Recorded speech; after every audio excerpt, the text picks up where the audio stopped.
Welcome back, everyone. And this is Frank over here in Southern California.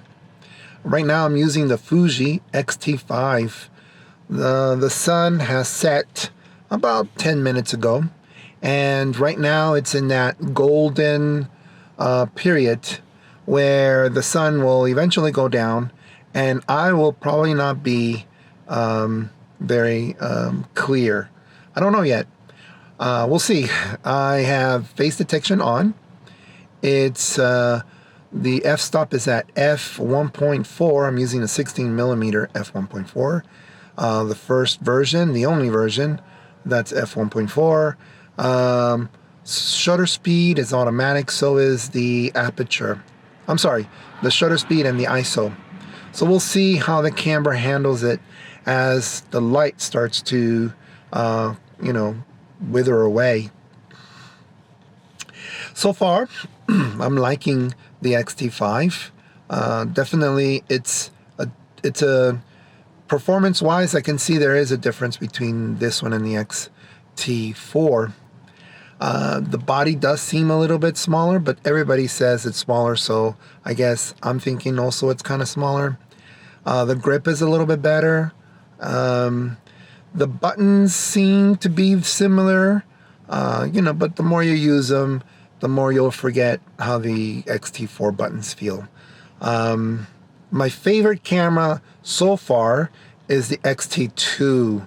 That camera had some spirit to it. This one in particular, I haven't used it enough to say, oh, I really like it.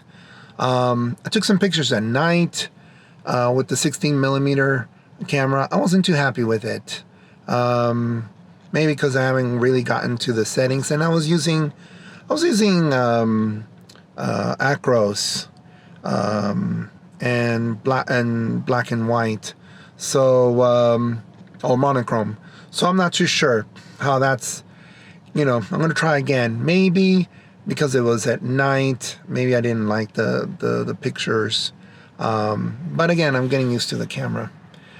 This is nostalgic neg, so I'm really interested to see how this whole setting here looks.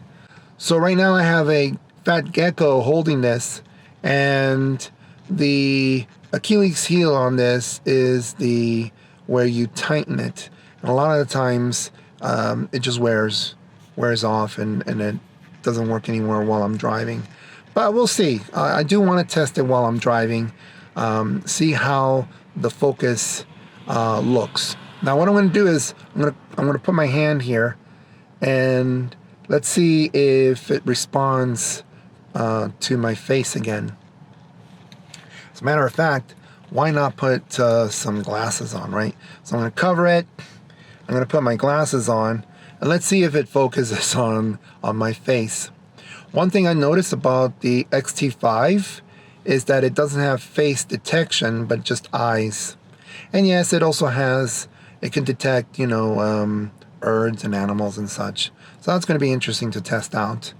When I first got it, it had those metal clips that you can put on the side of the camera. I noticed that those were on there. Camera West, I bought my camera at Camera West, and had a sticker over the box. I guess if you tear it, it's yours. I remember some Fuji cameras used to have, when they were wrapped, they used to have a sticker, and then when you tear the little sticker, it's yours. There's a restocking fee, apparently, in many of these stores. Let's see, what else can I tell you? Well, I don't know how long I've been speaking so far, not too long, but I know that something happened right now. The light in this parking lot just turned on, so maybe I'm a little bit brighter, who knows. But what was I saying? The flippy screen. I'm not too sure where people go all crazy about, oh, why does it have a flippy screen? Let me remind people that this particular camera has always been hybrid, all right? X-T1 had video features. and it's always had video features. It wasn't called a hybrid camera when it first came out, but it is. It was done that way because the X Pro 1 or the original one wasn't really video centric. And when this came out, it was a little more video centric. And why is that? You know, people somehow go crazy on the fact that, oh, it's a flippy screen, it's more video centric. No, it's more of a hybrid centric because, you know, they didn't have the H1 previously. And I think when they made the H1, they wanted it to be sort of like a video camera or whatever, a video camera. But it wasn't. It couldn't focus very well, and it didn't have too many features like Samsung's cameras in terms, or the GH5 cameras, right? That give you a lot of information that's more video centric. You know, even when the H1 was out, they didn't call this Fuji X-T4, they didn't call it, they still called it their flagship. You know, they didn't call the H1 a flagship because it wasn't, you know? And they waited a long time to get an H2 because I was ready for the H2. I was pretty disappointed with the H1. And I guess their focus went on to the GFX system. And they had to develop that, so they took a few years. And then also try to figure out where the H cameras are. And I won't be surprised if the H cameras are going to be 1 instead of 2, and maybe, who knows, maybe disappear or just not be so focused on that particular branding. I don't know. Anyway, the thing is, people were all like, oh, I don't like the flippy screen. Well, a situation like this where it gives me quality. Actually, this is 4K, but it's the 6K sensor is sampling it. It's a 6K sample, but it downsized to a 1.23 crop, which okay, that's not super cool, but I'm guessing because it probably gets warm, and right now the temperature is pretty stable here. It's probably in the mid 60s. I can't wait until it's summer and see how the camera handles then. In terms of the flippy screen would be awesome because I can see myself. Some people will say you don't need it. Yeah, I don't. You really don't. But it's always good to know if you're on focus or not. That was one thing that I really didn't like about the X-T4, that for whatever reason they took it away because some photographers weren't really happy with it. Okay, what else about the X-T5 that I like or don't like? You know, the 1/4 screw is finally sort of centered. It's really centered to the lens now, so that's interesting. So when I put this into an X-T4 of one of those cages from Small Rig, it doesn't work. I mean, it does screw on there, but it's shifted too much where the latch of the battery door doesn't open.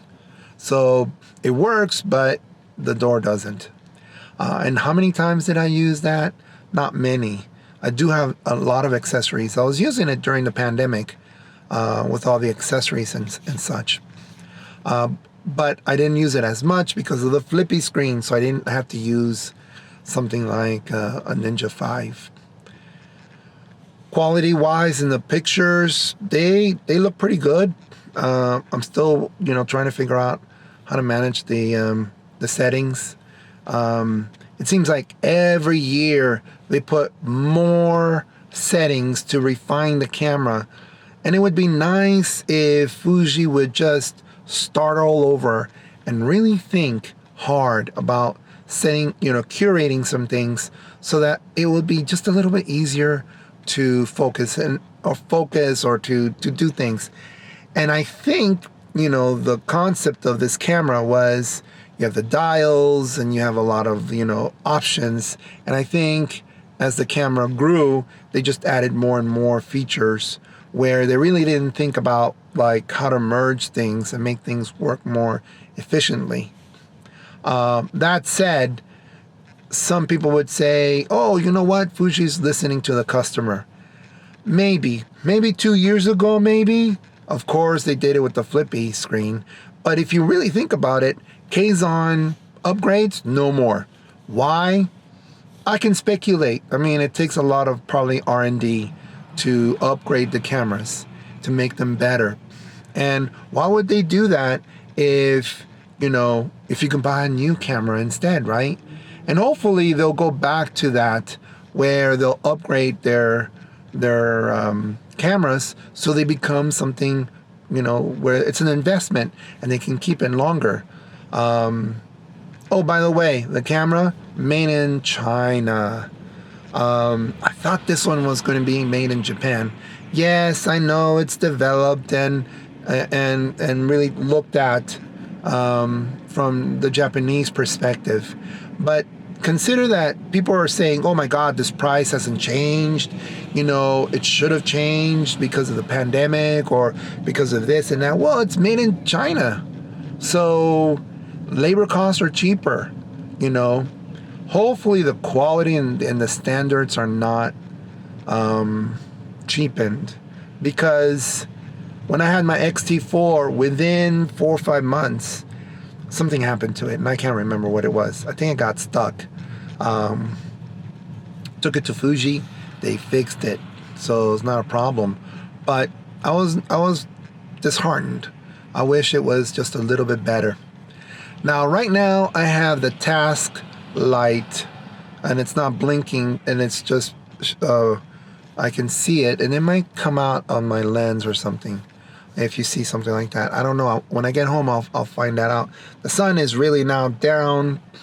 It's really darker, the environment, but hopefully with the lights outside, the have this moon roof or whatever,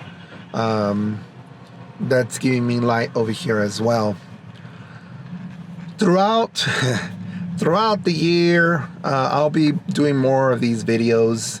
I used to do them on this channel, but I had to change the name so I can do some ham radio stuff. So I have a ham radio channel that my viewership is there, and so now I'm back to Frank Romero, and I haven't used this channel for 4 years maybe. Because I wasn't really motivated with the X-T4. Yeah, it was there. It was nice. So was the X100V. But the X100V still has issues with focus. It takes a little while for it to focus. It's a nicely built machine camera, but it still lacks the focusing. Oh, and that's another thing too. I know it sounds like, oh, you don't like Fuji. Maybe you shouldn't have a Fuji. No, that's not true. There's a lot of things to like about it. The JPEGs are beautiful, and when it nails the exposure, it's awesome. And by the way, Fuji was probably one of the first camera companies to understand that electronic viewfinders are very important in taking pictures. I have this idea, this mirrorless thesis that I've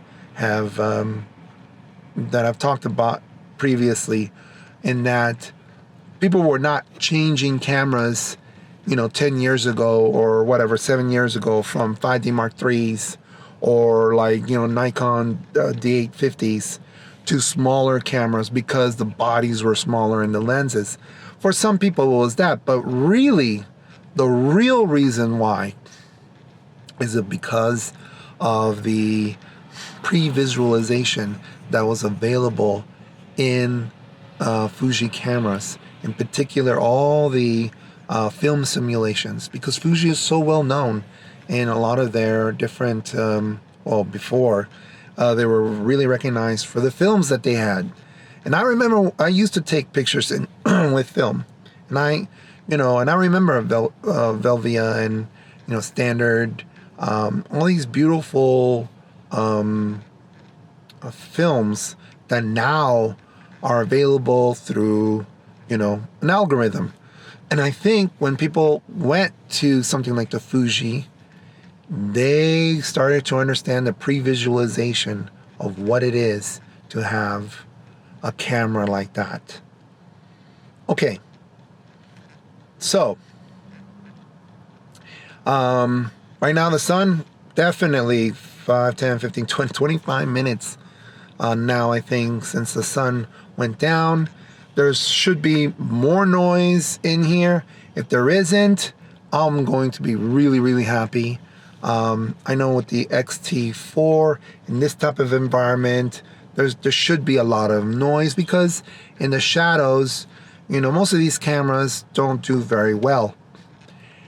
Except sometimes maybe if I had one, the X-T1 or the X-T2, because their sensors, they're not 40 megapixels, they're 16, and thus the pixels are bigger, and thus take in more light and maybe less noise.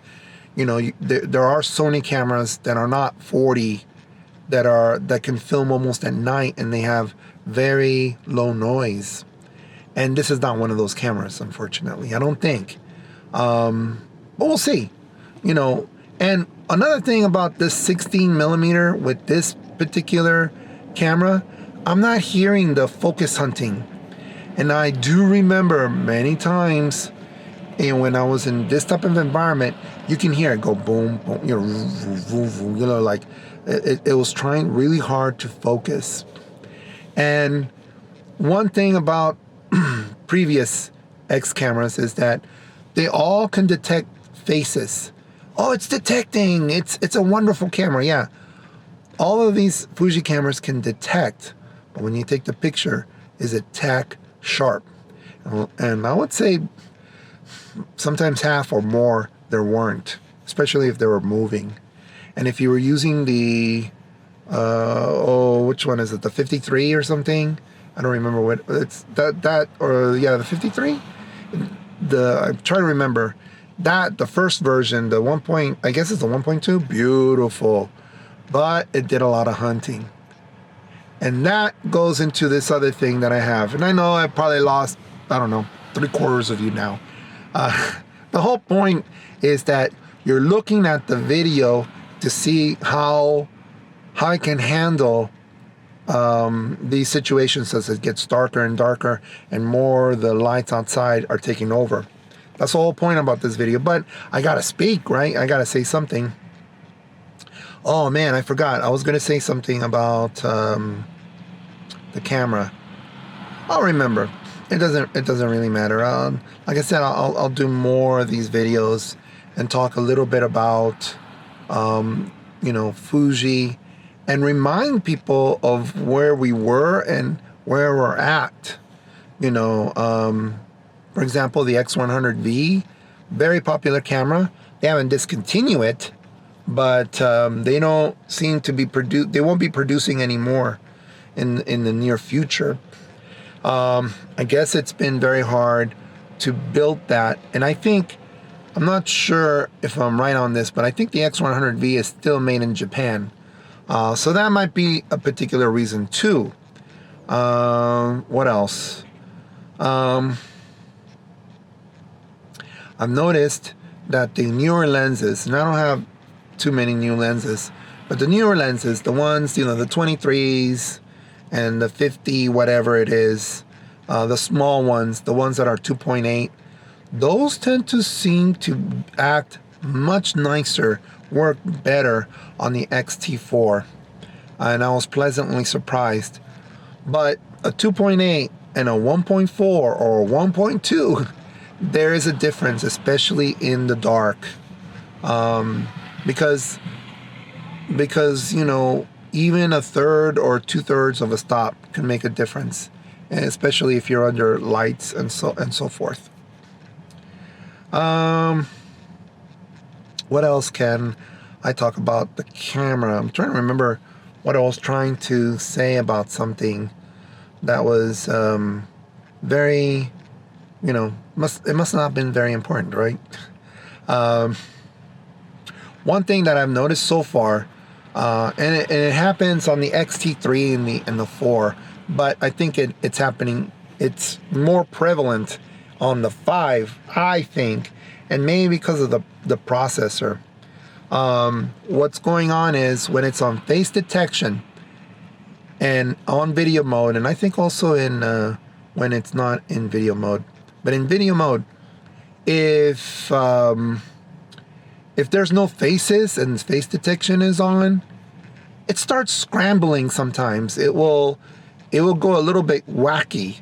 It'll try to focus the whole frame, or it'll give you like these weird triangles, not rectangles. Like the lens cap sometimes it'll show it like if it was a face. It almost seems like the animal algorithm is built into it too somehow. And so anything that it sees, I don't know, maybe round or something, or with a face or an eye, I don't know, it will start doing things. And I know some people will say, well, just turn it off and you'll be fine. Stop complaining. Yeah, I know. My Canon 5D Mark III doesn't do that, even though it's a 12-year-old camera, and I never had issues like that. And people know about these. Oh, this is what I was getting to last time. It's funny how people who review these, people that you know very well, people who have 100,000 or more subscribers, you see them on they're the influencers of the in YouTube on Fuji. And for a long time they would be like, oh, it focuses great, or it focuses better. And I was like, when I got it, I was like, they're lying. It might focus a little bit better.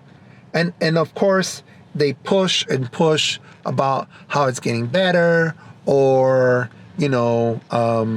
that the improvements are coming or something, or that we should be using newer lenses, which is true. But now, up to now, people are being a little more honest about, it does take a little while to focus, or it misses focus on continuous autofocusing. I've been seeing that for years, maybe a decade almost now, right? Almost. X cameras, or even the E cameras, the H cameras, they all fail to focus when it detects the face or it detects something. It's not horrible, but it's nothing like Sony or even somebody like Nikon. But until now, these influencers are now being a little more honest, and that it needs more improvement, that they can see now Sony is doing way better. In full frame. But does it have a soul, right? Does the camera have a soul? And the Fuji cameras haven't lost their soul yet. But I think they were transferring some of that magic of the X-T, the X-T series into the GFX, because they were putting a lot of money in there and maybe investing. And it's a nice camera. I don't have one yet. Prices will go down eventually. Maybe I'll get one. But for the moment, I think Fuji had to do that to focus on that. And now they're coming back to this. They've released 3 cameras now, right? In the last few months, trying to catch up and say, hey, we're still here. Yeah, I hope so. Because for a moment there, I thought, man, they're leaving us behind. No Kazon, updates. I thought the X-T4 was going to be, they're going to have a 4K, RAW, not 4K, or RAW. No, it didn't. It never did come, And I hope they will have RAW on this camera. But right now there's no RAW feature, I don't think, in the camera yet. When you're looking at F-Log, I hope they do. They promised us, and hopefully, they're working on it so that we can really look at some nice raw video. And because the H series, I saw an H series YouTube video and it was really nice. Okay, so I think, remember, this wasn't about me talking about Fuji more than you saw me, there was light on me. Now there isn't as much. Is it still focused on me? Is this light that I have over here enough that's shining and bouncing off my shirt here? This being open, right? Because I can close this a little bit more, maybe take off my glasses or something. And how much noise there is in the shadows. In the shadows back here, a lot of times there was a lot of noise on the other X cameras. Okay, I gotta go. I hope you will come back to the channel. There's like 5 subscribers, so the more subscribers that I can pick up, that'll be awesome. Give it a thumbs up if you like this. I hope to see you later, and be safe, and see you later. Bye bye.